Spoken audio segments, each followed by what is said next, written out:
Let me just talk about three things then that I think will help tackle some of these issues. The first point I want to make is that there is no easy solution to getting people who are long-term unemployed into work. If there was, we'd have found it by now. Actually, what we need to do is recognise that people need personalised support. They need support that meets their needs. And thinking about those wide range of barriers that I mentioned earlier on, you've got to have a varied offer to get people into work. And personalised support can work. One of the first things I did as a minister, I went to visit a work programme provider in Southampton. I met a young man there who was homeless and had suffered from depression. Actually, that work programme provider had supported him into work in the care sector.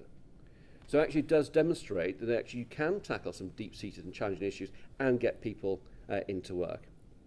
And we've launched the work programme to provide that personalised, tailored support. And we've tried to gear it so that the programme is aligned in the interests of the taxpayer, the programme provider, but ultimately the person who's unemployed. So the provider will only get paid if they get somebody into work for 6 months or longer. So they've got to gear their support and services around achieving that outcome. And whilst the programme is in its early days, the figures produced by us, the trade body, showed that by the end of September this year, 200,000 people have found some work as a consequence or through the work programme. What we need to do is to move more people into sustainable work.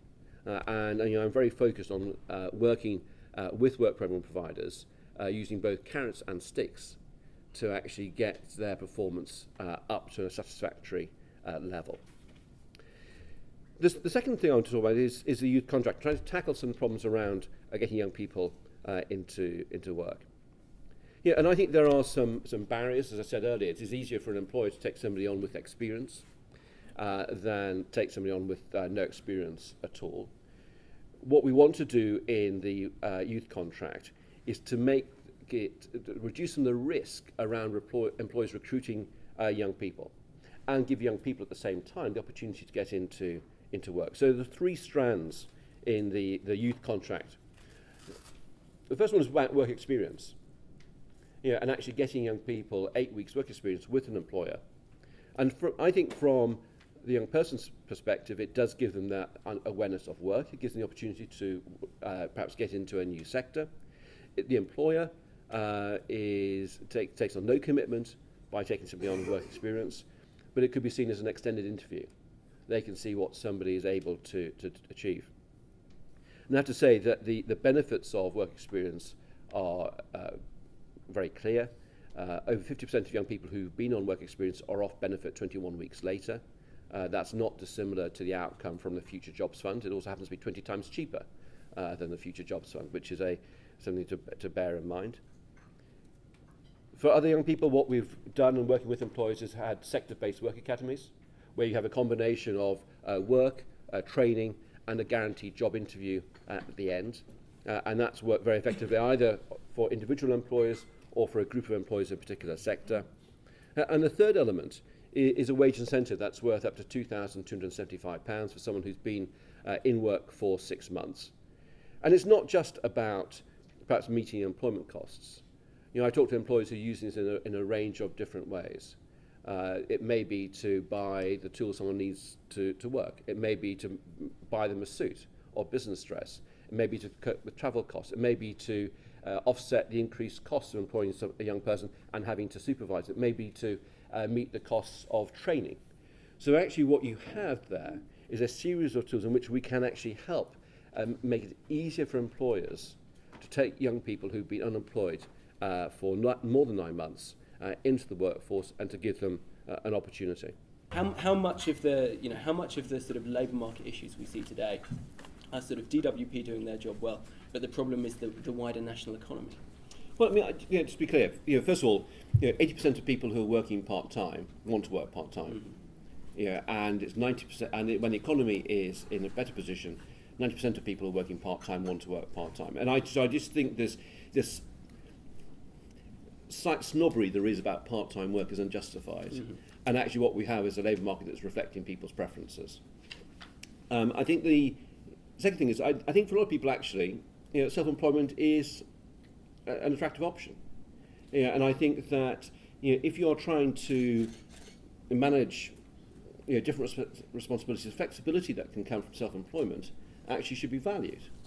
And I talk to people who are doing all sorts of things that maybe realising long-term ambition. That they perhaps have a skill that's been a hobby that they can translate into a business, gives them some flexibility to manage that with caring, for example. And of course, a lot of businesses started out as one-man bands. There's a great example when I went to visit Grimsby, I think in October, where through the new enterprise allowance, somebody helped set up a business selling pyjamas in hospitals, because many people don't have pyjamas when they go to hospital. It's a nice niche business. Actually has recruited his first member of staff. So let's not forget, Marks and Spencer started out as a one-man band or two-man band. They were self-employed. So I think we've just got to be very careful we don't impose our own value judgments. But let's be very clear about where the economy is at the moment. And it was very clear in the autumn statement last week. We went through a much more severe recession in 2008, 2009 than I think was recognised at the time.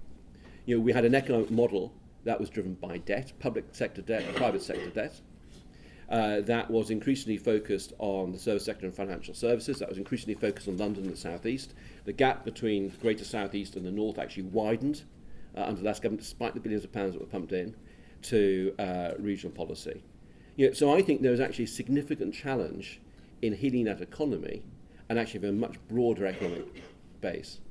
And I think it is a slower process than we'd want, but I think that just reflects the realities of the challenges that face the UK economy, and particularly in a what is still a volatile and fragile Eurozone economy. Until yesterday, and the prospect of Mario Monti not stepping down as Italian Prime Minister, things have been quite calm for several months. That the fragility of the Eurozone economy does have an impact, particularly on an open economy like the UK, where so much of business is in trade. So I think there's a very difficult backdrop against which we're working, and I think that the unemployment figures are a bright spot in this, and actually they are lower than the OBR forecast, and I think that it says something about the way in which the labour market has evolved. One of the big news stories over the last month or so you've had to deal with is around the work programme. And the work programme stats being sort of, I guess both, some people would argue they were disappointing. I know you wouldn't do that. But I think it's more interesting to think about what happens next and where the work programme goes from here. So I guess it's two questions. So first, will we be seeing modifications to the work programme over the course of the existing contract period? And I guess second of all is around what happens to the primes who aren't meeting their targets. What happens to them? You mentioned carrots and sticks. I mean, are you likely to bring out your big stick? Yeah, I am, and I'm very clear about that actually. I think the modification I would see in the work programme is better performance. Mm-hmm. Actually, that's the challenge I set primes. I've been very clear about that. It's what I said when I first met them in September. I want to see better performance. I think there are signs of better performance. The data that URSA produced at the end of last month showed that month on month the performance of primes is improving. The number of people getting into jobs is increasing, and it's increasing in proportion as well, which I think is to my mind, it's not just about volumes; it's about improving relative performance. And I think there are things we can do to help improve performance of the work programme. I think that I talk to people in the supply chain, talk to different primes. There's clearly some best practice that can be shared, both within supply chains and between supply chains. I think that there are some good questions to be asked about the quality of management information that primes have, about how they work with their subcontractors, about how innovative they are, about how dynamic they are. So there's a lot we can do to help with that. But within the contract, there are some very clear steps. So after 2 years after the programme starts, we can move market share by 5% within a CPA. We can take market share away from a weaker provider, give it to a stronger provider. And ultimately, primes can lose their contracts if they don't perform. Now, what I would like is every prime to deliver to the highest possible standard and to achieve the targets that we've set. But I'm prepared to use my big stick if I need to. You mentioned the targets. Were the targets too high, or is it just a matter of time? Well, I think that a couple of things. The targets were set at a time when people are more optimistic about the state of the economy, and where expected that there to be 2.5% growth. That hasn't materialised. So despite the good performance in the labour market, it would have been even better if the economy had grown more strongly. But I think there's a temptation perhaps to say, oh, well, let's water down the targets, let's make them easier. That's not my game. Mm-hmm. I think that we should be setting demanding targets for the primes, because actually those demanding targets mean more people get into work. Mm-hmm. And if we sort of make it easier for them, that actually means that fewer people will get into work. So let's stick with ambitious targets.